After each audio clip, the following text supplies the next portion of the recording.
Siguro nababawasan naman, pero hindi talaga totally maraming nakukuha or nahakot. Andun pa rin yung mga kahoy at kawayan, andyan pa rin yung mga sako-sakong basura. So magandang araw sa inyo mga kababayan ko, mapagpalang araw muli sa inyong lahat. At ito nga, tayo muli nag-update dito sa kamakailan lamang. Pinakita natin yung mga basura na nakatambak dito. Ay ngayon binalikan po natin at meron pa rin. Pero nabawasan naman palagay ko, kasi itong part na to, itong area na to, alam ko may ano yan dito may nakalagay. Ayun, nakita natin na wala na. Pero andyan pa rin po yung mga kahoy at kawayan sa area na ito. Ayan, hanggang doon pa rin, no, mga kababayan ko. So ito lang, ito siguro nababawasan naman, pero hindi talaga totally maraming nakukuha or nahakot. So ayan, hanggang doon pa rin po yan, no? Sa part po ito ng Pedro Hill mga kababayan, yung pinapakita natin. At ayun, andun pa rin yung mga kahoy at kawayan. Ayan, andun pa rin. Tapos yun nga, andyan pa rin yung mga sako-sakong basura. Dami pa rin, no? Talagang kailan kaya ito mauubos mga kababayan ko? Mauubos ng hakot. Yan, no? Pero dito po sa part na to, yung dating mga nakatumpok-tumpok dyan na sako, wala na mga kababayan.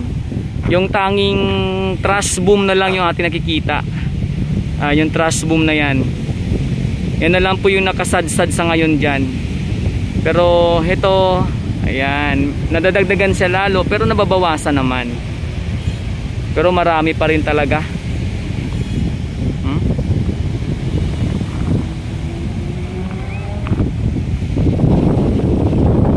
Yan, sa ngayon po napapansin po natin kakaunti lang halos yung mga namamasyal sa araw na ito mga kababayan. Ayan, no?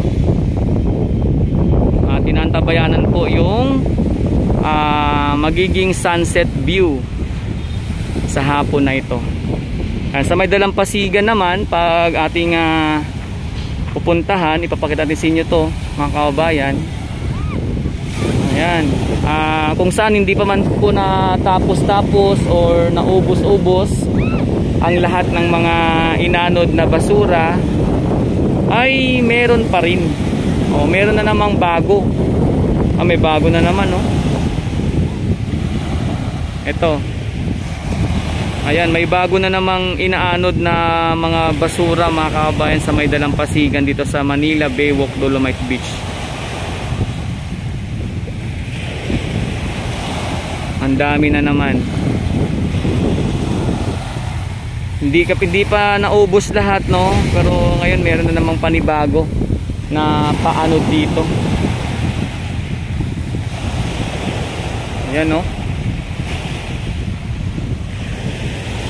So siyempre dito mga kabayan, hindi naman po tumitigil, no? Yung ating mga rito, nagme-maintain ng paglilinis, especially yung MMDA, Stero Rangers, tapos yung mga DPS, tapos nadagdag pa nga yung taga Dole Tupad, nandito na rin sila upang maglinis mga kababayan.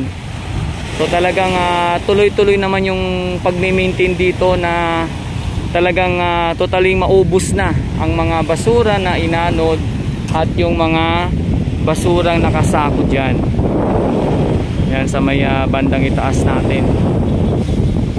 Hindi naman po nagpapabaya yung dito, yung nangasiwa or yung mga naglilinis sa Dolomite Beach. Tuloy-tuloy naman. Yun nga lang, sadyang marami pa talaga, at ngayon hindi pa nga naubos lahat. Meron na naman panibago na dumarating. Ayan, no? May bago na namang inaanod.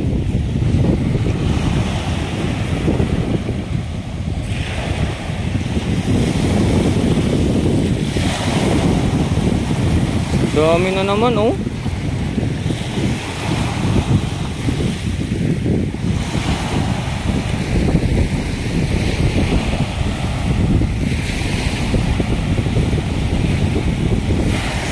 sana talagang ito ay ano na, no, maubos na mga kababayan. Lalo pati itong ano, yung trash boom,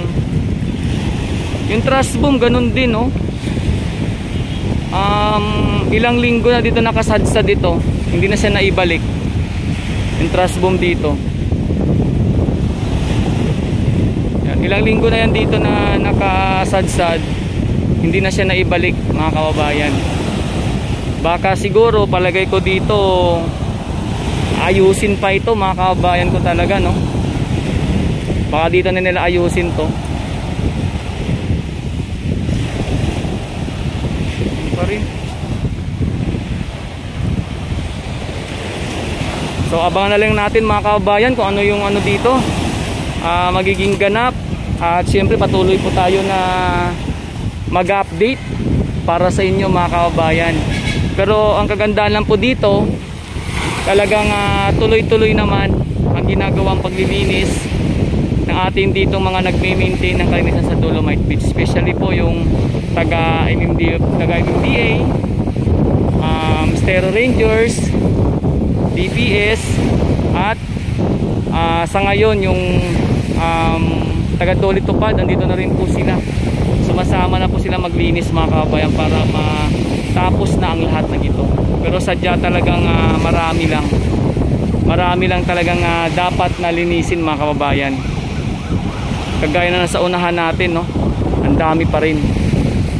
At ngayon may inaalod na naman. At hanggang dulo po ito mga kababayan ko, ha. Ayun, no, hanggang dulo.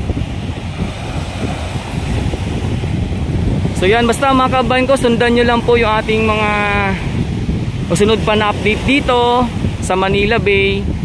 At sana huwag niyo pong pagsawaan yung ating mga pinapakitang mga kaganapan dito.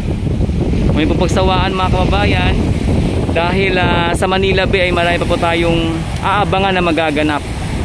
So yan po ang ating pinaka-update dito.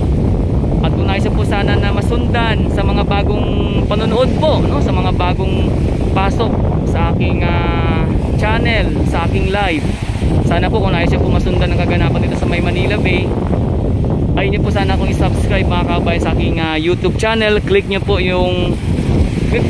ng all yung notification bell para palagi updated sa lahat ng magiging kaganapan sa May Manila Bay. Ayan, maraming salamat po sa inyong palaging pagsusubaybay mga kababayan, no? Thank you so much po, and God bless us all. Salamat po sa inyong lahat mga kababayan ko.